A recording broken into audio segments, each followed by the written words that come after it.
मन को सदैव कुमार्गगामी प्रवृत्तियां अच्छी लगती हैं, गंदी बातें, इसको रोकना चाहिए। इसको रोकने के लिए दो बहुत सहयोगी हैं। एक तो कुछ मिनट आसनों में बैठने का अभ्यास करना, यदि आपका शरीर थोड़ा भी बैठने लायक है। एक तो इतना खा खा करके चर्बी बढ़ा ली जाती कि बैठते बनता ही नहीं। सच्ची मानो बहुत बुरा लग रहा होगा, इतना क्या खाना कि पेट इतना हिलक जाए। अरे रोगी हो तो बात अलग है, खान पान तो इतना करो कम से कम प्राण पोषण हो, तो थोड़ी साधना बन जाए। चिकना के एकदम पेट ऐसे, फायदा क्या, इसका बोझा बड़ा है। 4 लोगों के कांधे में और दर्द होगा और लकड़ी ज्यादा लगेगी। बोझा बढ़ाने से क्या, थोड़ा तो यार कम खाओ। सच्ची कह रहे, बोले हम तो पानी पिए भी तो तगड़े हो जाते। एक से हमने कहा भाई तो उनका हमारे पानी भी लगता है। झूठी मत बोलो, मूंग की दाल और रोटी खाओ, फिर अगर तुम्हारा चर्बी ना घट जाए तो हमें बताना। मूंग की दाल और 5 रोटी खाओ, बिल्कुल। मीठा बंद करो, दूध बंद करो, फिर देखो जो अगर आपके सिकुड़न न पड़ने लगे गाल में तो हमें बताना। नहीं, आलू का परेठा, बैंगन का भुर्ता, ये वो तो अब वो सब यही धसा है। व्यायाम कोई है नहीं। देखो, मन को यदि वश में करना है तो इसको प्राणों का संयमन करना और ब्रह्मचर्य 2 जरूरी है। मन, प्राण, ब्रह्मचर्य तीनों का एक तार कनेक्शन है। ब्रह्मचर्य पुष्ट करने के लिए आसन, प्राणों को सूक्ष्म करने के लिए आहार शुद्ध और प्राणायाम, और वीर्य को ऊर्ध्वगामी करने के लिए सिद्धासन और पद्मासन का लगाना अनिवार्य है। देखो, हमने अपने गुरुजनों को देखा एकांत छत में पद्मासन लगा करके, आसन में बैठ करके थोड़ी देर प्राणायाम और फिर थोड़ी देर व्यायाम करते देखा है। गुप्त रूप से छत में ऊपर जाकर एकांत, सब संतों को देखा करते। आप सबसे प्रार्थना है, आप जरूर कीजिए। 20 मिनट अगर आप प्राणायाम करेंगे तो आप खुद देख लेंगे। जब समय आपको मिलेगा, ऐसा नहीं कि बाल भोग करके प्राणायाम, ऐसा मत करना। प्राणायाम खाली पेट और 30 मिनट तक जल मत पीना, ये प्राणवायु बिगड़ जाएगी शरीर में। वो जो आपके मोड़ है, जोड़ है, उनमें आपको कष्ट हो जाएगा पक्का। प्राणायाम करने के बाद 30 मिनट तक एक उल्ला भी पानी नहीं जाना चाहिए, ये नियम रखना, नहीं इसमें चूक हो जाएगी। जे ही गई तो वायु बिगड़ना शुरू हो जाएगी। प्राणायाम के लिए हमने आपको 2-3 प्राणायाम बताए, बिल्कुल सरल बताए। भैया, मन को एकाग्र करने के लिए प्राणायाम अत्यंत, ये किसी संप्रदाय का नहीं है प्राणायाम। बोले हमारे संप्रदाय में प्राणायाम नहीं, तुम्हारे संप्रदाय में भोजन है, सोच है ना जाना। तो संप्रदाय में मन को और शरीर को कंट्रोल में, शासन में लाना भी आवश्यक है। 20 मिनट आप आसन में बैठो, पहले आराम से सिद्धासन या पद्मासन, और जो गृहस्थी में तो सुखासन में बैठो। सुखासन से अलती पलती मार के सीधा करो शरीर, कुछ मत पकड़ो ना। हम सीधा प्राणायाम आपको बताइए, अनुभव की बात कह रहे हैं। खींचा, नाम लेते हुए खींचा, खूब भर लिया वायु, बंद कर लिया। अब नाम जप करो, फिर नाक से छोड़ दिया। ये आंतरिक कुंभक बहुत बड़ा सहयोगी भजन में आप देख लीजिएगा, साय मच जाती मंत्राकार वृत्ति। ये आंतरिक कुंभक, इन्हीं के बलों से प्रकृति का वारसा है। सीधे बैठे, कुछ पकड़ने धरने की बात नहीं कह, आराम से भरा, बंद। जितने सेकंड आप रोक सको आराम से, फिर बिना कुछ पकड़े धरे ऐसे छोड़ दिया, फिर खींच 10 बार कम से कम। आप देखना इस प्राणायाम, ये हुआ आंतरिक कुंभक। एक बाह्य कुंभक। अब बाह्य कुंभक जो आप पहले वाले में भर रहे थे, अब निकालना है। तो रोक लिया, नाम जप कर रहे हैं, जितना रोक पाओ एकदम खींचा, फिर छोड़ दिया, बस छोड़ के फिर रोक दिया। इसे बाह्य कुंभक कहते हैं। आंतरिक कुंभक, बाह्य कुंभक, बिल्कुल सरल प्राणायाम। 10 बार ये और 10 बार वो, और एक 10 बार ये। इससे पकड़ा, खींचा, बिना रोके छोड़ दिया, फिर खींचा, फिर से छोड़ दिया। ये हम अनुलोम विलोम की प्रक्रिया से नहीं कह रहे, ये हम बिल्कुल मन एकाग्र करने के लिए कह रहे हैं।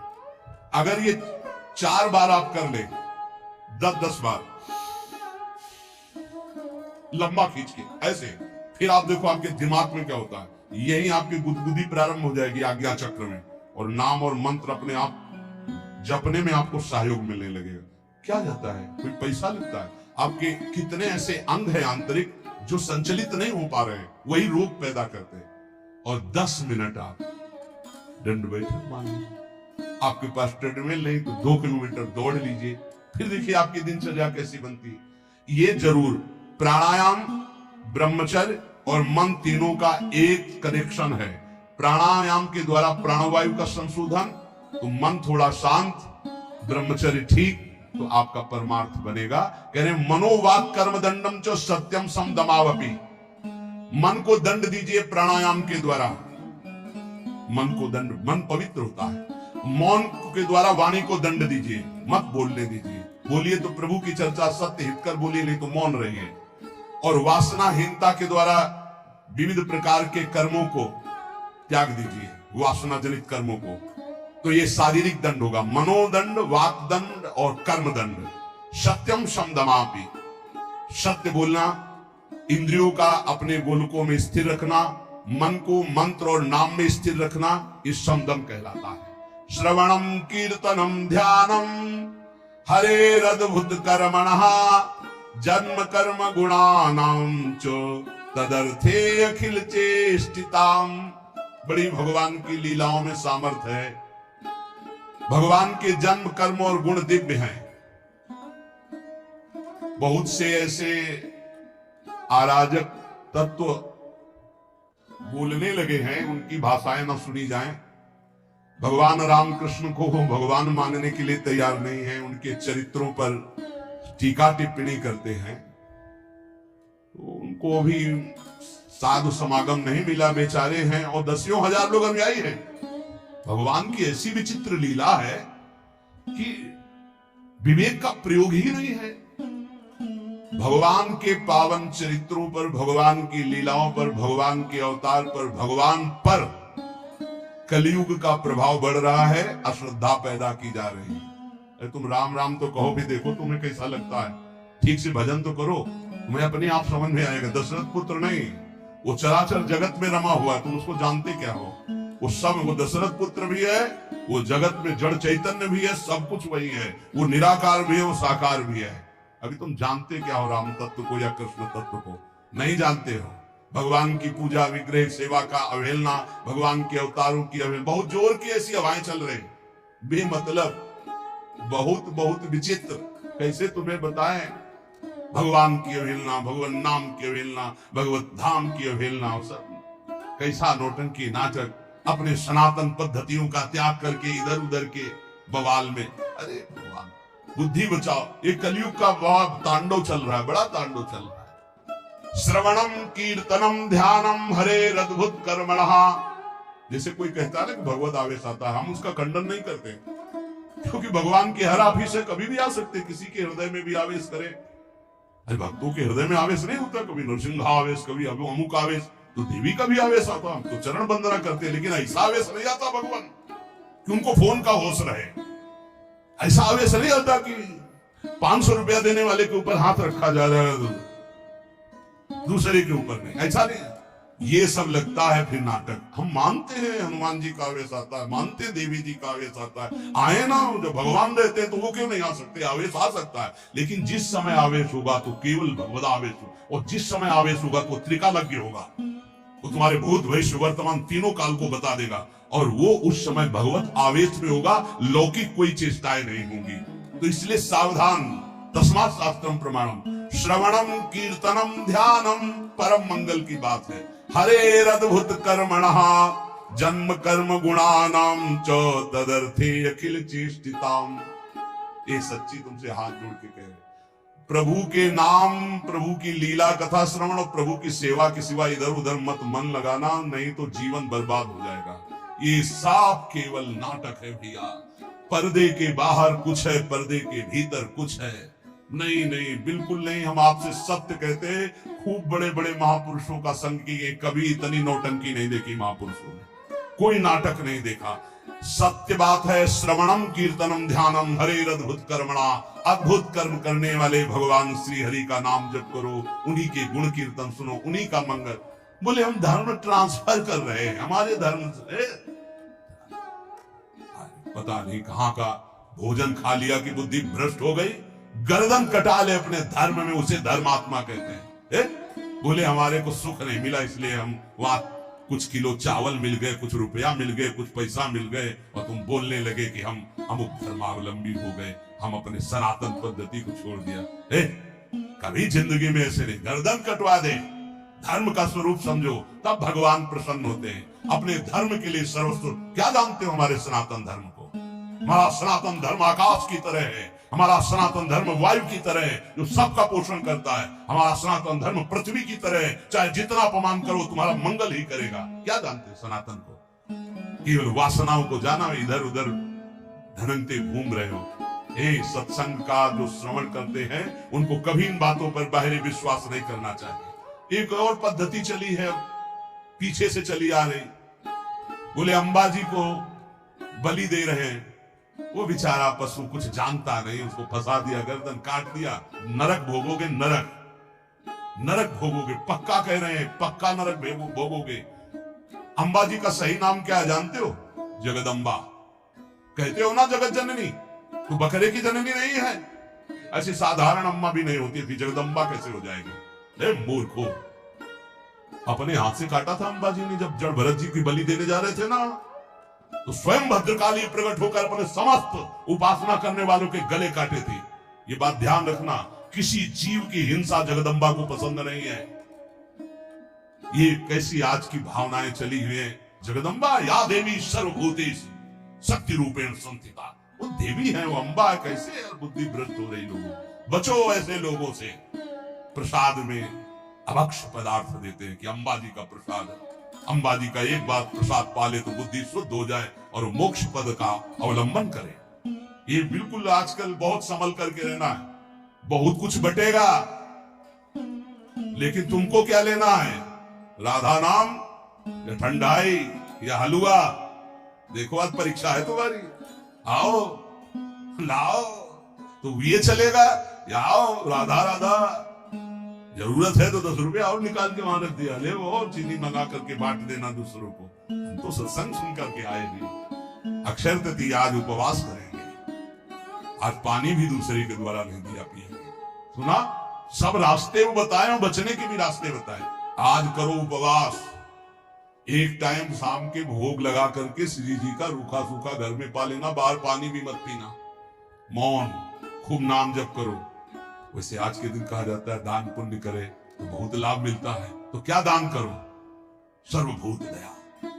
आज मैं नाम जप करूंगा और अपने नाम का सब पूरे भारतवासियों को, विश्व को दान करूंगा। सर्वे भवन्तु सुखिनः, सर्वे सन्तु निरामयाः, सर्वे भद्राणि पश्यन्तु मा कश्चित् दुःखात्। आज उपवास करूंगा और समस्त प्राणियों के दुखों का नाश करने के लिए उसका फल दान करूं। ये सत्संगियों का ये होता है, ठीक है? उपवास, शरबत, ठंडाई, हलवा, आओ आओ। तुम क्या कहोगे? राधे श्याम, प्रणाम किया, चल दिया। वो देते भी हैं और वो बचाते भी हैं। आपको ऐसे चलना है। हमारे प्रभु का तो सब कुछ है, लेकिन आपको कैसे चलना है? भगवान का जितना नाम जप करोगे कई गुना बढ़कर लाभ मिलेगा। अक्षय आज माना जाता है, जितना दूसरों को सुख पहुंचाओगे उतना ही वो आपका कई गुना बढ़कर, जिसे दान कहा जाता है, जिसे पुण्य कहा जाता है। सबसे बड़ा दान किसी कहते हैं? सबसे बड़ा दान जिसके आगे कोई दान नहीं, नाम दान। इससे बड़ा कोई त्रिभुवन में दान नहीं। खूब कीर्तन जोर जोर से चल, परिक्रमा मार्ग में चल रहे हो, कीर्तन करते हुए हजारों के कानों में पड़ रहा, बहुत बड़ा दान हुआ। या नाम जप करके दूसरे को, इससे बड़ा कोई दान नहीं। और सब दानों का कोई खास हमारे दिमाग में महत्व नहीं है। श्रवणम कीर्तनम ध्यानम हरेरद्भुत कर्मणाम। भगवान की लीला का दूसरों को श्रवण कराने को कहा गया है। भूरिदा जनाओ, सबसे बड़े दानी जो भगवत चरित्र गान से, भगवान नाम कीर्तन सुनाते, भगवत ध्यान में लगाते हैं। इष्टम दत्तम तपो जत्तम वृत्तम यच्चात्मनः प्रियम, दारान सुतान गृहान प्राणान यत् परस्मै निवेदनम। जो यज्ञ है, दान है, तपस्या है, अथवा जप है, सदाचार पालन है, स्त्री पुत्र घर मकान जो भी आपके पास, प्राण धन जो भी है, सब का सब भगवान के चरणों में समर्पित कर दे, इसका फल होता है भगवत प्राप्ति। यज्ञ, दान, तप अथवा जब सदाचार पालन, स्त्री पुत्र घर अपना जीवन प्राण सब कुछ भगवान के चरणों में समर्पित कर दे, इसका मतलब क्या होता है? इसका मतलब होता है नाथ सकल संपदा तुम्हारी और मैं सेवक समेत। घर भी तुम्हारा, पत्नी भी तुम्हारी, पुत्र सब कुछ तुम्हारा, लेकिन उसे आप केवल भगवत भाव में रखिए। हे प्रभु, मैंने ये सब कुछ आपको समर्पित कर दिया और नाम जप कर दिए तो निश्चित भगवत प्राप्ति हो जाएगी।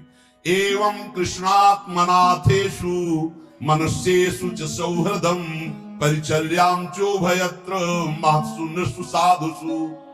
जिन संत पुरुषों ने सच्चिदानंद स्वरूप भगवान श्री कृष्ण का साक्षात्कार कर लिया है अपने हृदयेश्वर के रूप में, ऐसे संतों का संग करें और समस्त प्राणियों पर सेवा करें।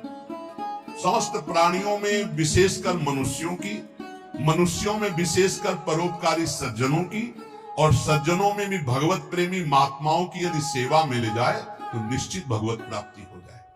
आज भगवान को चंदन अर्पित किया जाता है, प्रियालाल को आज चंदन चर्चित किया जाता है अक्षय तृतीया को। तो सबसे बड़ी शीतलता प्रदान करने वाली होती भजन वृत्ति। हमारी तो आंतरिक बात यही कि खूब आज भजन करो, उसका दान करो, तो उसका कई गुना फल कर आपको लाभ मिलेगा। पूरे विश्व को दान करो, जितना आज भजन करो उसके बाद को हे प्रभु पूरे विश्व स्वरूप में आप हो, आप कोई भजन देते सबका मंगल हो, सब निरोग हो, सब सुखी हो, वो जाएगा कई गुना बढ़ करके पूरे विश्व का सुकृत लेकर आपके पास आएगा। इसलिए भगवत प्राप्ति होती है उन संतों को जो अपने लिए भजन न करके जगत के लिए भजन करते हैं। पर इसके लिए हिम्मत चाहिए। बोले सुबह से उपवास के भजन हम कर रहे हैं, हम पूरे संसार को भजन दे दें। तो जब आप पूरे संसार को देंगे तो पूरे संसार का सुकृत आपके पास लौट करके आएगा, तो आप बहुत बड़े सुकृतवान, बहुत बड़े कृपा पात्र हो जाएंगे। परस्परानुकथनम पावनम भगवद्यशः मिथोरतिर्मियस्तुष्टिर्निवृत्तिर्मिथ आत्मनः। जब कभी वार्ता करो तो बैठकर प्रभु की चर्चा ही करो। परस्परानुकथनम पावनम भगवद्यशः, भगवत यश के बीच में हमारी जबान रहे। इधर उधर अनुकूलता प्रतिकूलता वाली बातें नहीं होनी चाहिए। जब परस्पर चर्चा, आज तो विशेष सावधान रहना, किसी की निंदा मत कर देना, नहीं अक्षय हो जाएगी, उसका बहुत बड़ा पाप लगे। आज मौन रहना, खूब नाम जप करना, दूसरे का पानी भी मत पीना, अपनी मेहनत से जो एक बार उसको उदर में डाल लेना, खूब भजन करना। ये अवसर आते हैं। देखो अपना तो रोज अक्षय तृतीया है, अपनी तो रोज अक्षय, हर मिनट अक्षय है। राधा अक्षय, ये कहा जाए अक्षय होगा क्या? हर समय अक्षय है। लेकिन ये हम उनके लिए कह रहे हैं जो संसार मार्ग के प्रति कभी कभी वृंदावन आए, कभी कभी ऐसे पावन तिथि पर्वों पर सौभाग्य मिलता है। किसी का मत खाना, किसी के भी द्वारा मत पीना कोई भी पदार्थ देने पर। बिहारी जी के मंदिर में, राधा वल्लभ जी के मंदिर में जो मिले वो किनका ले लेना। और परिक्रमा लगाओ वृंदावन की, गिरिराज जी की लगाओ, जितनी तुमने सामर्थ हो।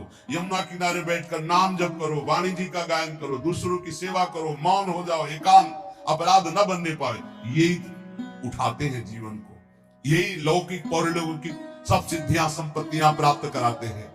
इसलिए परस्पर अगर कोई बात भी करो तो भगवत चर्चा करो। जो भगवत चर्चा करने में संतुष्ट रहता है उसे भागवती कृपा से अनुपम शांति प्राप्त होती है। बोले शांति कैसे मिलेगी? भगवत चर्चा करो, शांति मिल जाएगी। स्मरंता स्मारयन्तश्च मिथौघौघहरं हरिं भक्त्या संजातया भक्त्या विभक्त्युत्पुलकांतनु। जो खुद भगवान का स्मरण करता है और दूसरों को स्मरण कराता है। अपने लोगों की तो पद्धति पहले ही बोले राधे राधे राधे राधे राधा राधा, तो हम जब बात करें तो पहले नाम उच्चारण। स्मरंता स्मारयन्तश्च, स्वयं स्मरण करें और दूसरों को स्मरण करावें तो प्रभु राशि राशि पापों का नाश कर देते हैं। ये पाप तो दुख देते। इस प्रकार साधन भक्ति का अनुष्ठान करते करते शरीर पुलकित हो जाता है, पवित्र। तो क्वचिद रुदत्यं च्युत चिंतया क्वचित दशन्ति नंदन्ति वदन्त लौकिकाः नृत्यन्ति गायन्ति अनुशीलयन्त्यजं भवन्ति तूष्णीं परमेत्य निर्वृताः। जो दूसरों को भी भगवत स्मरण कराता है, खुद भगवत स्मरण करता है। अब एक ने कटाक्ष किया इस बात पर कि आप एक जगह बोलते हैं अपने भक्ति को छिपा के रखिए, एक जगह कहते हैं दूसरों को भी नाम स्मरण कराइए, खुद स्मरण कीजिए। तो आपकी इन दोनों बातों का मिलान नहीं बनता, तो इसका मतलब क्या है? देखो, तुम्हारी बहुत छोटी बुद्धि है, उससे तुम पकड़ नहीं पाते। अपनी महिमा प्रभुता छुपा के रखो, भगवान की महिमा प्रभुता को गाओ। छिपाने के बाद क्या कहेगी? आपका जो भागवतिक संबंध है उसमें जो आपको अनुभव हो रहा है, कृपा का, जो दुलार का, जो आपकी साधनात्मक उन्नति का, उसे छुपा लो। लेकिन भगवान की महिमा स्वयं गाओ, दूसरों को गाओ, भगवान नाम स्वयं जपो, दूसरों को जपाओ। ये अज्ञान के कारण तारतम्य को नहीं बैठा पाते। अच्छा है, पूछ लो जिससे तुम्हारा संशय चला जाए। रोका जाता है कि अपनी भक्ति को छिपा के रखो। क्या भक्ति का स्वरूप? जो आपको दिव्य अनुभव हो रहे हैं उनको मत बोलो। आप ऐसा साबित मत करो। दूसरे को नाम जप करो, दूसरे को भगवत चर्चा सुनाओ, दूसरे की भागवतिक उन्नति चाहो और भगवान का यश गाओ, तो आपकी आध्यात्मिक उन्नति होगी। अपनी उन्नति के जो आपको अनुभव है उनको छुपा के रखो, उनको समाज में व्यक्त मत करो। उसे कहा जाता है छुपाना। अब उसके हृदय की एक विलक्षण स्थिति होती है, वो कभी भगवान के चिंतन में ऐसे डूबता है कि अभी तक भगवान नहीं मिले, क्या करूं, कहां जाऊं, किससे पूछूं, मुझे कैसे भगवत प्राप्ति हो। अब वो चिल्ला चिल्ला कर रोने लगता है। क्वचित रुदत्य अच्युत चिंतया, भगवान के चिंतन में इतना डूबा, कैसे मिलेंगे, और चिल्ला चिल्ला कर रोने लगा। कभी वो भगवान की ऐसी लीला स्फूर्ति हो जाती, वो देखता है परम ऐश्वर्यशाली भगवान, यशोदा मैया छड़ी लेकर कह रही, दिखा तूने मिट्टी खाई, भगवान डर रहे। ऐसी लीलाएं स्फुरित होती। वो कभी खिलखिलाकर हंसने लगता है, कभी भगवान के दर्शन की आनंद की उन्मत्तता में वो नाचता है, कभी लोकातीत भाव में भगवान के सामने गीत गाता है, भगवान से बात करता है। इस प्रकार उसकी दिव्यता, दिव्य भाव की जागृत हो जाती है। तो उपासक नाम जप करे, भगवत चर्चा सुने, ऐसे लोगों का किसी भी तरह के कोई चमत्कार से प्रभावित ना हो, जहां प्रभु का नाम, प्रभु का रूप, प्रभु की लीला, प्रभु का धाम की महिमा का गान ना हो। बिल्कुल बच के रहो। कलयुग की आंधी चल रही, सच्ची मानिए, नाम जप से ही ब्रह्म बोध होता है, नाम जप से ही भगवत प्रेम होता है। नाम जैसा कोई महान धन नहीं, नाम जैसा कोई मित्र नहीं, नाम जैसा कोई तीर्थ नहीं, नाम जैसा कोई अंगरक्षक नहीं, नाम जैसा कोई अंग रक्षक नहीं। नाम पहारू दिवस निशी, ध्यान तुम्हार कपाट। रात दिन नाम जप कर रहे तो नाम का पहरा कोई बाल बांका नहीं कर सकता। खूब नाम जप करो, बचाओ, ऐसे पर्वों में अपने को बचाओ, दूसरों के दान पुण्य से बचो। कुछ भी नहीं लेना, प्रणाम भी किसी का नहीं लेना। कोई प्रणाम कर रहा है फौरन प्रणाम करो, वो पंचांग कर रहा है आप सर झुका लो। किसी का प्रणाम नहीं, किसी का कोई प्रतिग्रह नहीं, किसी की कोई सेवा नहीं। ऐसे अवसरों पर खूब भजन करके अपने को बढ़ाया जाता है। ऐसे अवसरों में कई गुना लाभ मिलता है भजन का, भजन से बढ़कर कोई लाभ नहीं। हाँ, जिससे हमें प्यास लगी, विरक्त है, तो हम पानी पी लेते हैं, लेकिन देखते हैं आसपास वहां दोना पत्तल पड़े हैं तो हम उठाकर साफ कर देते हैं। मुक्त हो गए हम, उस ऋण से मुक्त हो गए जो हमने जल पिया। वहां आसपास देखा थोड़ा दोना पड़े जहां शरबत पिलाया जा रहा है, उनको साफ कर दिया, थोड़ी सेवा कर दी। चतुरता यही, किसी का प्रति। कल आप सुन रहे थे, जिसने कभी जीवन में किसी का प्रतिग्रह दान नहीं लिया है, वो कई जन्मों की स्मृति को प्राप्त हो जाएगा, जो यम का पालन करता है, जो किसी से चोरी नहीं की, कभी झूठ नहीं बोला, जो ब्रह्मचर्य का पालन करता है, शरीर को पवित्र रखता है, किसी का प्रतिग्रह, वो त्रिकालज्ञ हो जाएगा। भूत भविष्य वर्तमान सब ज्ञान उसको हो जाएगा। बोले हमें क्यों नहीं हो रहा? तो आप इन्हीं में त्रुटि है, देख लो, इनको सुधार कर लो। ब्रह्म ऋषियों की वाणी कभी मिथ्या नहीं होती। तो जितने सत्संगी जन है, सबसे प्रार्थना है आज खूब नाम जप करो, वैसे रोज जप करो, लेकिन आज विशेष जप करो, और किसी का भी कोई प्रतिग्रह दान सेवा स्वीकार ना करो। आज उपवास कर लेना, भंडारा भी होगा, शरबत भी बटेंगे, हलवा भी बटेंगे। आपको होश में रहना है, बिल्कुल होश में। हम ही बोल रहे हैं, हम ही करवाएंगे। हाँ, दोनों बातें देंगे, हम ही आपको देंगे, आपको हम ही मना करेंगे। अब देखते हैं लेने में हो या मना करने में हो, दो डिपार्टमेंट है। जैसे तो भाई प्रसाद है महाराज, ले लेते हैं, तो ठीक है। तो ये क्या है? ये वाणी का प्रसाद है, ये अमृत प्रसाद है। ये प्रसाद अगर आप पकड़ लिए ना, तो तुम्हें माया से निकाल देगा।